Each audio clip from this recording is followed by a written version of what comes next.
नमस्कार दोस्तों, मैं सुरेश वाधवा एक बार फिर से आपके साथ बजट 2020 में अनाउंस किए गए कुछ टैक्स प्रपोजल्स पे चर्चा करने के लिए। बजट 2020 चैरिटेबल इंस्टीट्यूशंस एनजीओस के लिए बहुत ही सिग्निफिकेंट कंप्लायंसेस लेके आया है। आज हम इन कंप्लायंसेस पे चर्चा करेंगे।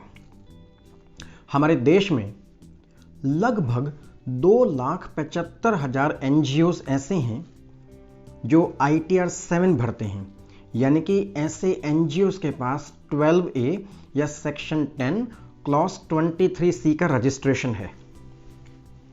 तो सबसे बड़ा चेंज ये है कि सभी एनजीओस के पास जो 12A ATG section 10 clause 23C का जो रजिस्ट्रेशन है, अब ये रजिस्ट्रेशन परपेचुअल नहीं रहा है। सभी प्रकार के एनजीओस को जो इनकम टैक्स डिपार्टमेंट से टैक्स एग्जम्पशन चाहते हैं, इस प्रकार के सभी नए सभी पुराने, हो सकता है किसी एनजीओ के पास फिलहाल 12A ATG का एक वैलिड रजिस्ट्रेशन है। तो चाहे नए या पुराने सभी प्रकार के एनजीओस को अपना section 12A 12AA section ATG section 10 clause 23C या सेक्शन 35 के तहत यदि कोई रजिस्ट्रेशन आपके पास है, तो आपको फिर से दोबारा एक नए सिरे से इनकम टैक्स डिपार्टमेंट को अप्लाई करना होगा, एक नया रजिस्ट्रेशन नंबर लेना होगा।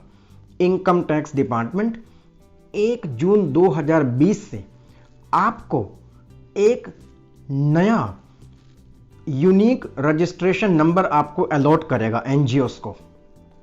तो ये एक बहुत ही मेजर चेंज है। इस कंप्लायंस का सभी एनजीओस को ध्यान रखना पड़ेगा।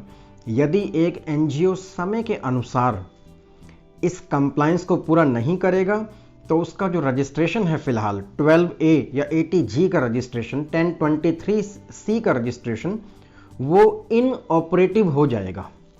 सरकार की मंशा क्या है? हमारे देश में जितने भी एनजीओस हैं, ये all over the country scattered हैं। नंबर 1, तो इन सब का डेटा एक जगह इंटीग्रेट करने के लिए ये सरकार की मंशा है।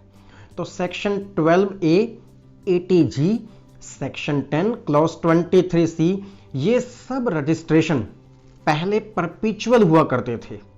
अब इसमें से कोई भी रजिस्ट्रेशन परपेचुअल इन नेचर नहीं रहा है। सभी प्रकार की संस्थाओं को अपने इस प्रकार के रजिस्ट्रेशन को, ये रजिस्ट्रेशन आपको 5-5 साल के लिए मिलेंगे। आपको हर 5 साल के लिए मिलेंगे और 5 साल खत्म होने के 6 महीने पहले आप इसे दोबारा से अप्लाई करेंगे।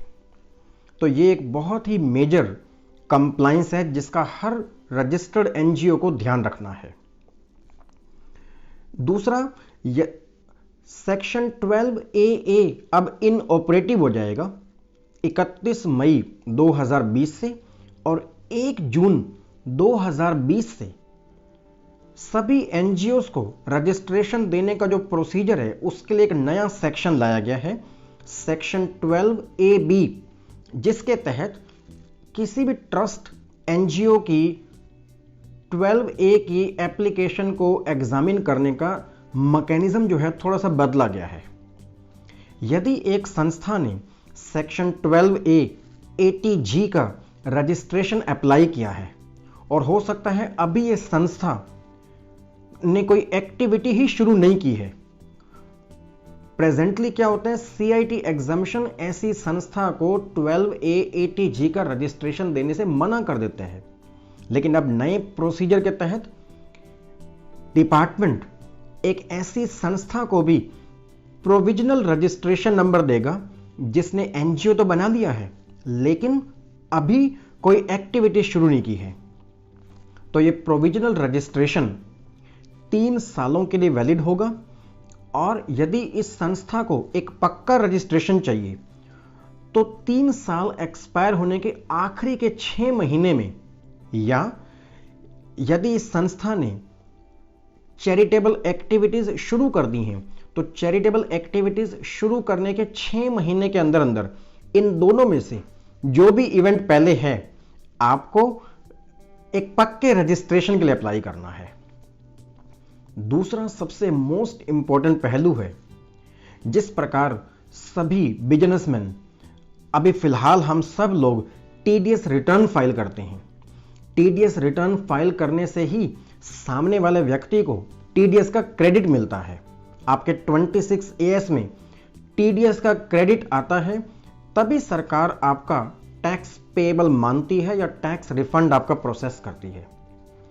सेम मैकेनिज्म एनजीओस के ला जाएगा।